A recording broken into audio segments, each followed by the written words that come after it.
All right, so today is hopefully the day that we get the 1725 running, or at least somewhat running. I have a feeling the carb is going to need a rebuild. We'll get into that later. If you've seen the last video, the way that we were trying to get the motor running, everything was kind of just cobbled together. So I have all of the proper things that I need to make it hopefully a little bit less sketchy now. I have a remote start button.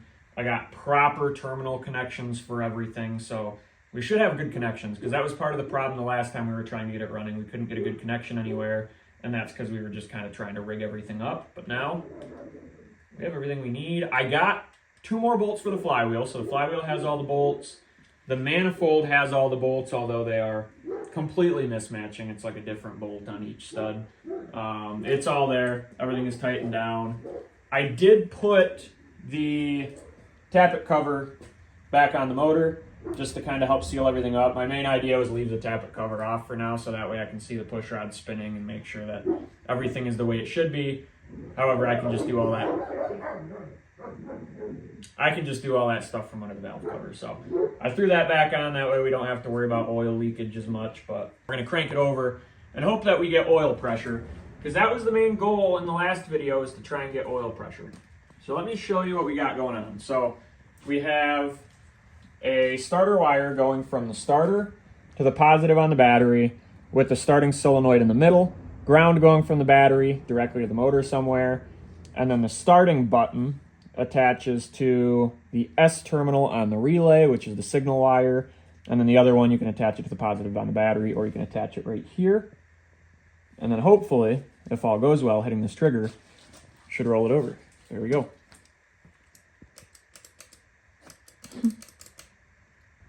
So we got nothing. We got nothing. Orientation of these I don't think matters. I wouldn't think it should matter.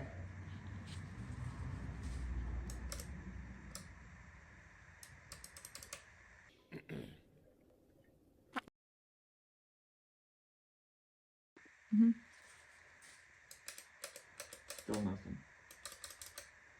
It's gotta be the ground though. Everything else is good. That's tight. This is all tight.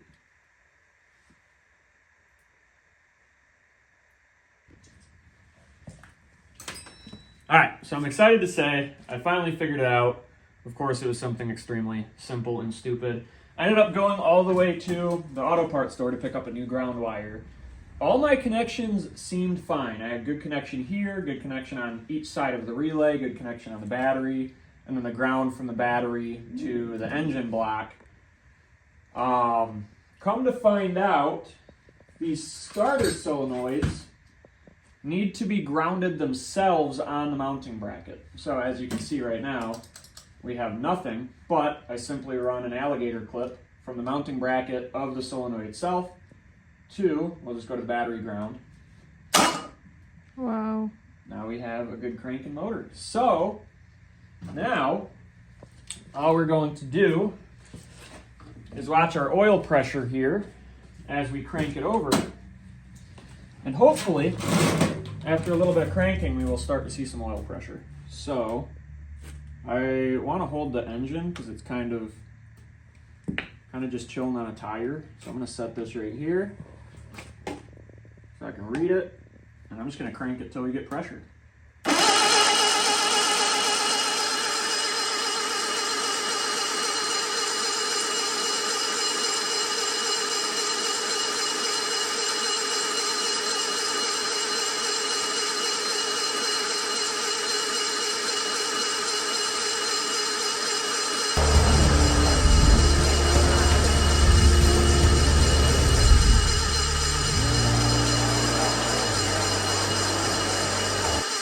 Pressure.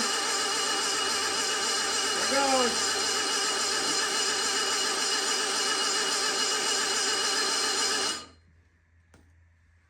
Dropping back down, but we had 45 psi of oil pressure. So it took all that cranking, starting to get a little bit worried because it wasn't getting any pressure, but it took all that cranking before we actually got any oil pressure, and then it shot up to 45. So now that we're good with oil pressure, we can check for spark, and then all we got to do is pour some fuel down its throat and hopefully we can get it to fire up. Wow, the land of make-believe. All right, so we got the engine cranking well, but now the battle is getting spark. Currently, we're not getting any spark. I have a wire going from the contact breaker on the distributor to the negative on the coil pack, and then the positive of the battery to the positive on the coil pack. We're not getting anything, but I'll show you over here. Come on over and look at this.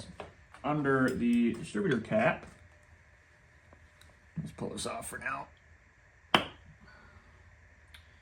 The wires in here are frayed and no good. I mean, just look at that. I don't know if you can see that on the camera or not, but those wires are not any good. So I have, thankfully, the guy who sold me all these parts gave me a pack of Lucas points and condensers. So we're gonna slap this on, see if that fixes our no spark issue. If not, it's gotta be a wire somewhere. So we'll see what this does for us. Okay, so I'm gonna give you guys just a brief rundown. I'm not gonna go super into detail on changing the points and condenser. It's just 2 screws. There is a flathead screw and a Phillips screw. Jeez, oh Pete, if this one might be a chore to get out. It's rotating the whole distributor in here.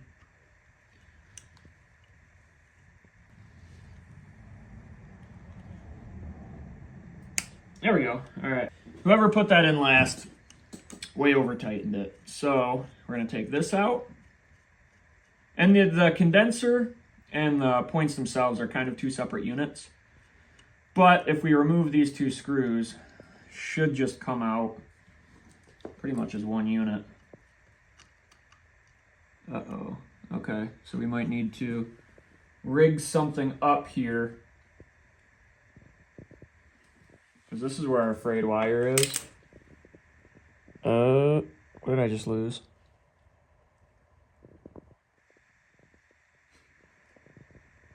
What was that noise? Is that one of the screws? That was one of the screws. Shit. Okay, I see it. That's there on the tire.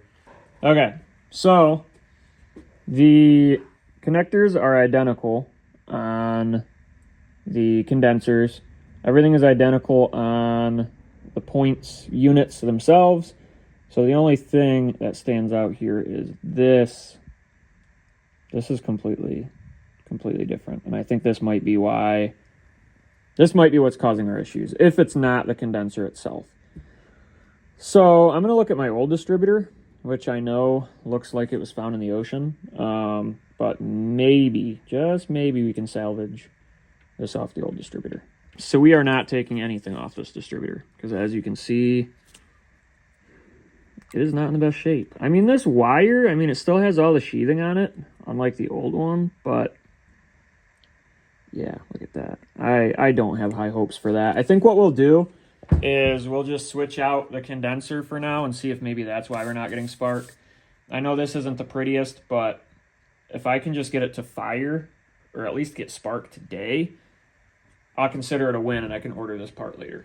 So we're just going to throw the new parts in, with the exception of this contact breaker wire, and see what happens. As you've seen, we managed to drop the condenser screw, and it conveniently fell into this funnel, and now it's wedged between the oil pan and the tire. So I'm going to try and see if I can magically fish it out with my pick tools here without getting it stuck even farther down in there.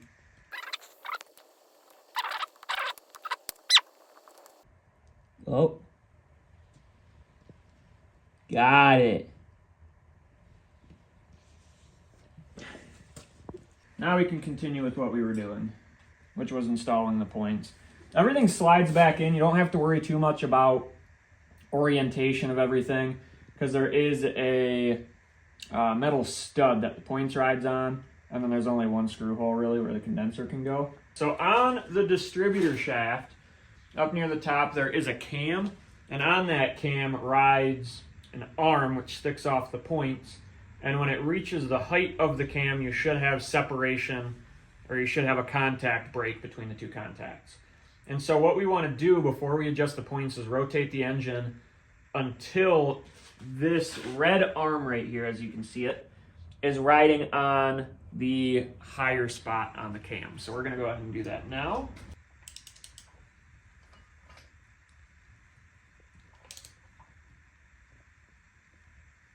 Okay. So right there, we are at the height. So now what we're gonna do is we're gonna make our adjustments. So as you can see where this screw is going, there is, oh, that's kind of in the way, huh? That's okay. There is kind of a slot where the screw goes, and that slot is there for adjustment purposes. So we'll get it tightened down somewhat snug. Snug enough that you can still move the points mount in there. See, that's a little too tight. Loosen it up a little bit. Okay, so this is what we want. So as you can see, when I pull this band here towards me, our points gap, which is right here, will open up. So what we want to do is we want to use a feeler gauge, and we want to tighten this down as soon as that gap reaches 15 thou, I believe it is on these motors. So I'm going to grab my feeler gauge, and I'm going to figure all that out. Put the feeler gauge in there, tighten it down a little bit. And you see when you pull the feeler gauge out, it's going to move closer in. So we're going to have to adjust a little bit more. A little more than we need to. Sorry if my hand's in the way. So we'll go there. And we're going to kind of hold it with one finger. Tighten that down. And right there is about perfect. There's a little bit of resistance on the feeler gauge. So we're going to tighten that down. And now we should, fingers crossed, hopefully, have spark. Assuming that the issue isn't this wire here. But there's a good chance it might be. So now we have our spark plug tester in line. If this lights up, it'll tell us if we have spark. So let's see if we have anything. All right, we have spark. All right, so here we go, testing number 3. We already tested 2. 2 is good, 1 is good. Here's 3. 3's got spark. On 4.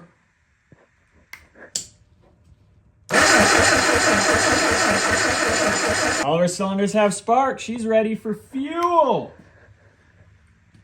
Oh yeah, I'm excited for this part. I don't know if that coil pack is supposed to be getting hot though. Sheesh. It's kind of warm. All right, but we have spark. So now we're gonna see if we can get it to get prime with the fuel pump, because the fuel pump was one of my concerns. It doesn't have as much movement as I would have thought. So we'll see if we can get the fuel pump to prime by cranking it. Might have to use some starting fluid, but we're ready to see what we can do. So one of my concerns here is the inlet for the fuel, the main fuel inlet on the carburetor.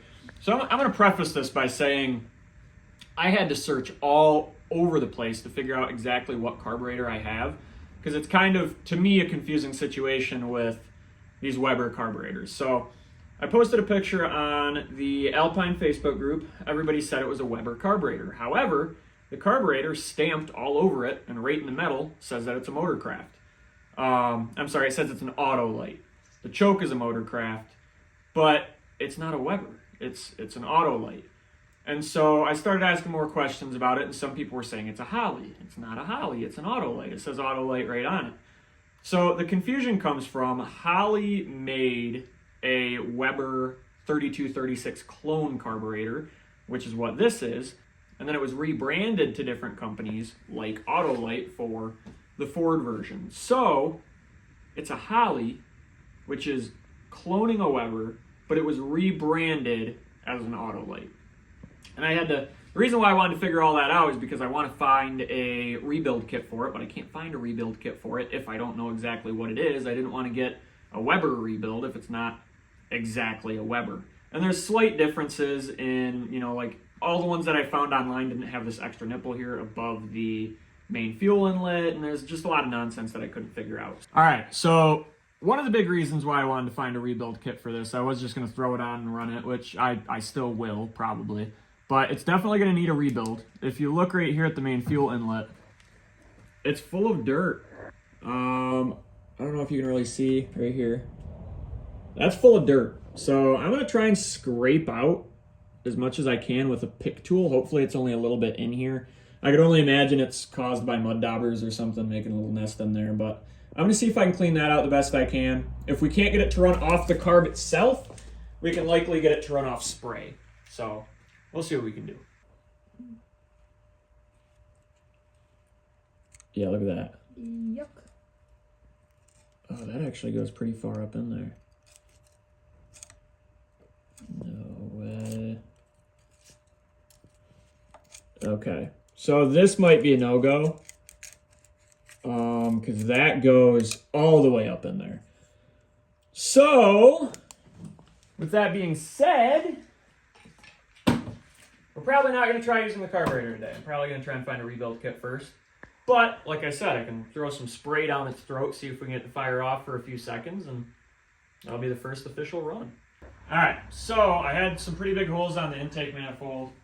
A little unorthodox, but I just plugged them with some rubber gloves. I don't have any of the holes on the carburetor plugged. I'm just hoping that this is enough to get it to at least fire off and give me an idea of timing. We're not going to deal with any of the fuel stuff until I get a rebuild kit for the carburetor, or at the very least, get that inlet cleaned out. So, without further ado, I'm going to throw these on, because in the event that it does fire off, it's going to be very loud. How do I look? Do I look a little goofy? Yeah. Alright, here we go. This is going to be kind of a three-handed thing, maybe. There she goes.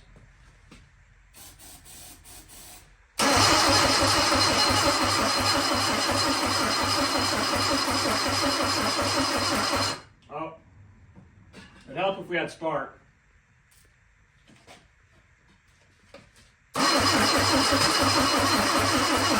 Or something.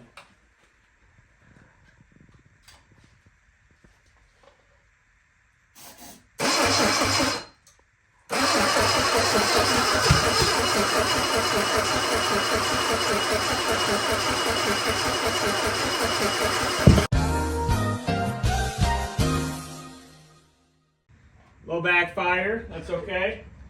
Might be timing, so we're gonna make a quick timing adjustment here. Is that safe to breathe? Probably not. No, it's definitely not safe to breathe, I'll tell you that.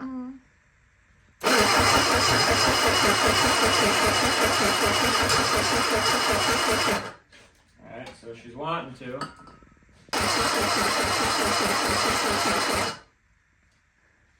Alright, this may very well end up being a two-person job with manipulating the starting fluid, the throttle, and trying to get it to actually fire off.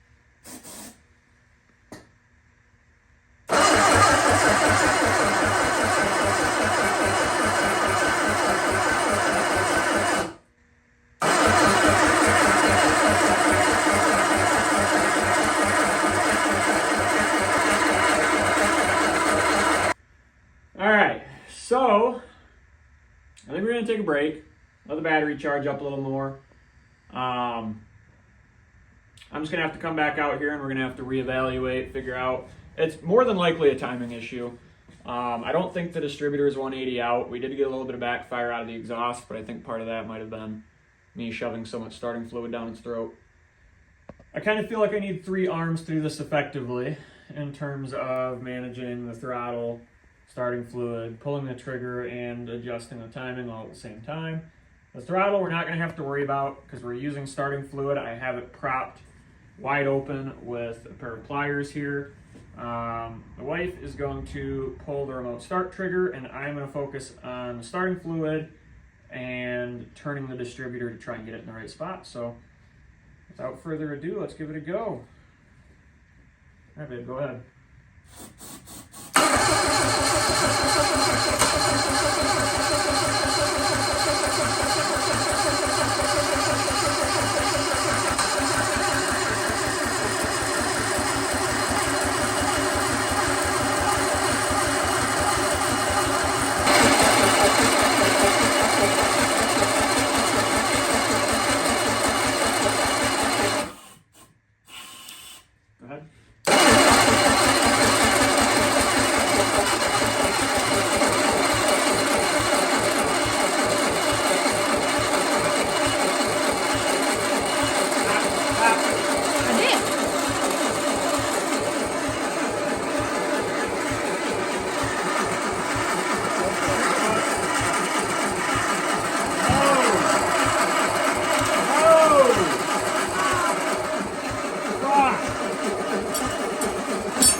killed my starter.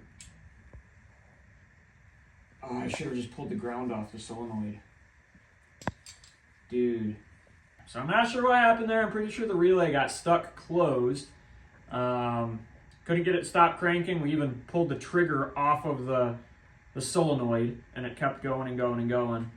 So I should have thought to pull that ground wire off between the solenoid and the starter bolt, but I'm pretty sure everything is still fine. There was a little bit of smoke coming from the starter, but it is still working. So we're gonna try and give this one more go. I'm gonna try severely advancing the timing, because moving it around with little adjustments where we're currently moving it doesn't seem to be doing it. So I'm gonna try and push the timing a little bit farther, see if that wields any different results, because right now we're not really getting anything at all. So we'll give that a go and see what happens.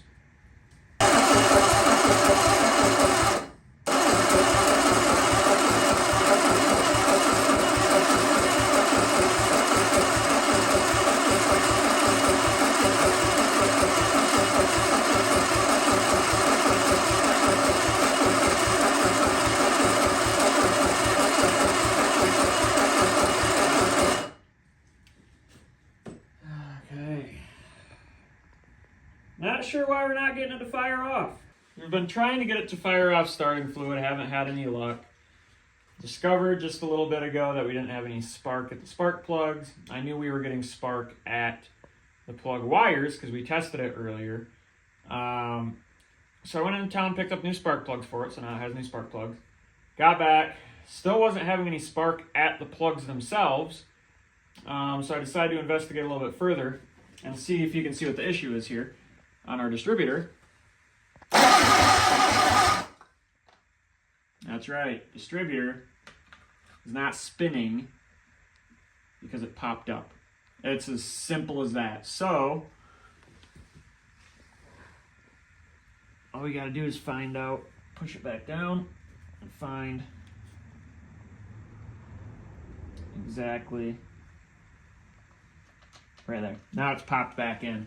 So the design on these, I'm not a huge fan of the design because it clamps and tightens up around the neck of the distributor like this instead of most distributors, at least on American vehicles, where it clamps down into the block.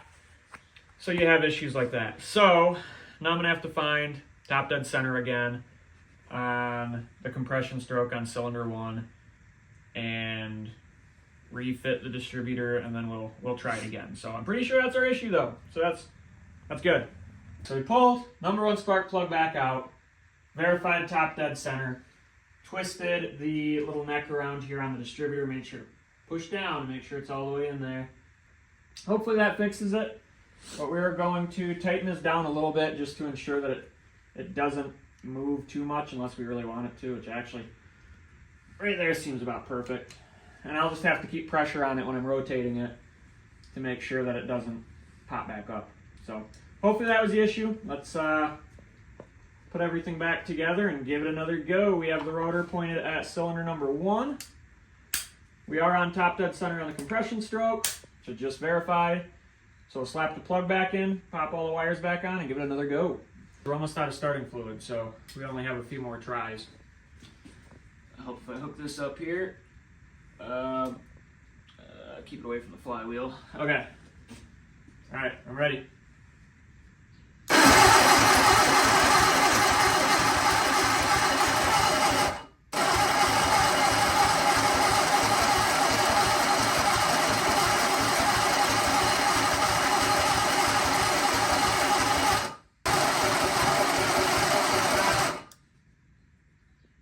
All right.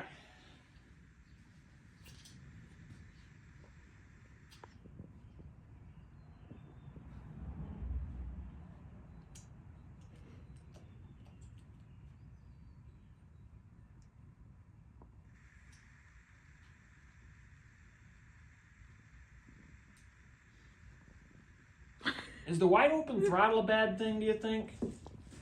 Should we kill the wide open throttle and try it without wide open throttle? I only have 2 hands, but let's give this a shot. All right, go ahead.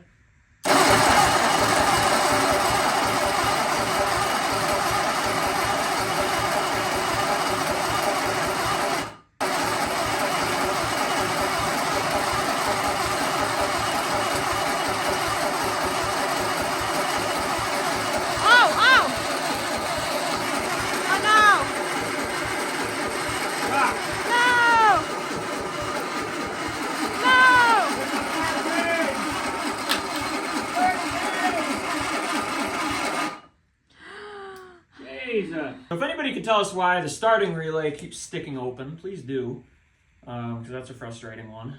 But still not having much luck.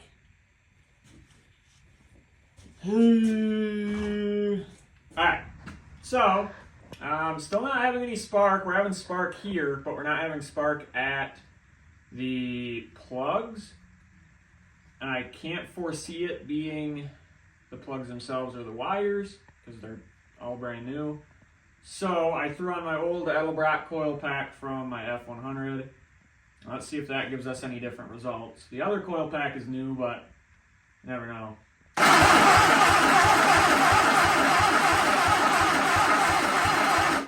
We are getting a little bit of a spark now. So maybe that had something to do with it, because we weren't getting any spark before. So throw this plug back in and we'll try it again on the starting fluid. We'll try not to crank it too long, because that seems to be what sticks that relay open. So we only have a little bit of starting fluid left. Let's give that a try and see what we can do.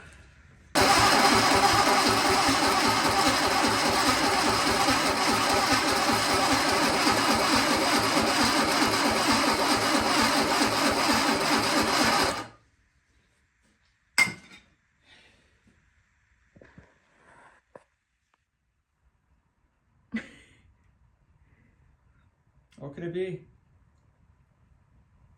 What could it possibly be?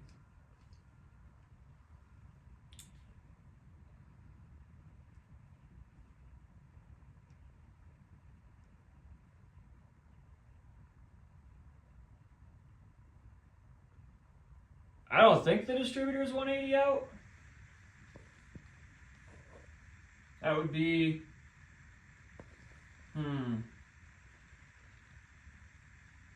yeah, I don't think it's 180 out.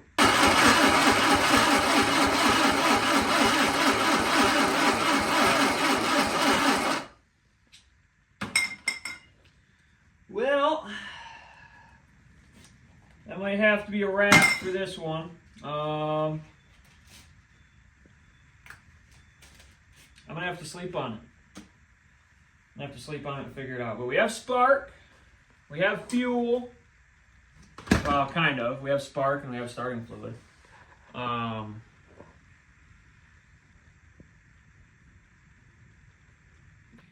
right, so I got taking the carb apart. This has been rebuilt at some point, because I don't believe that these are the factory floats. But I flipped the top over to get into here, so I can get that nozzle cleaned all the way out. And I do believe it was just mud daubers or something that got in there. But when I shoved the pick in there, I stabbed a hole in the screen, which is nice. Good to know. That's okay. That's what fuel filters are for. We'll have a rebuild kit coming at some point. But look at all that crap down in there. Yup. So I'm going to be working on getting this cleaned out the rest of the way, because then we can just hook a fuel line directly up to it. And maybe that'll give us better results. So without further ado, I'm going to go ahead and clean this out, see if we have any better luck. So that was packed full. There was no way anything was getting through there. I sprayed some carb cleaner through, picked at it with a pick. This came out along with some other gunk, some kind of seeds or something. Something crawled in there and made themselves at home or something. So now that that's clean, this gasket is actually in great condition. So I can pop this back on, and maybe we can use the carb. I mean, it's probably not going to run great. See, yeah, that's what I was talking about. Holly, it's a Holly carb, even though it says auto light right somewhere. Right there. Even though it says auto light, it is a Holly carb, so that's cool to know. My first Holly. So, put it back together, see if we have any better luck. Okay, so now that we have cleaned out that inlet on the carb, we're going to try and see if we can get fuel pressure.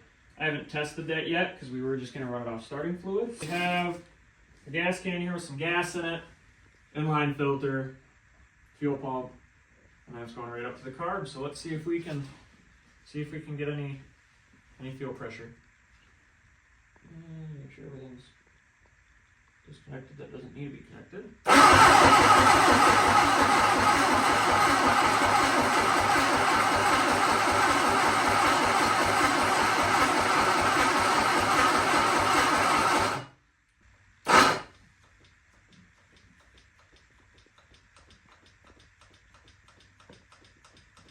So, pump wasn't wanting to get any prime, so I'm going to try and gravity feed it, see if that changes anything.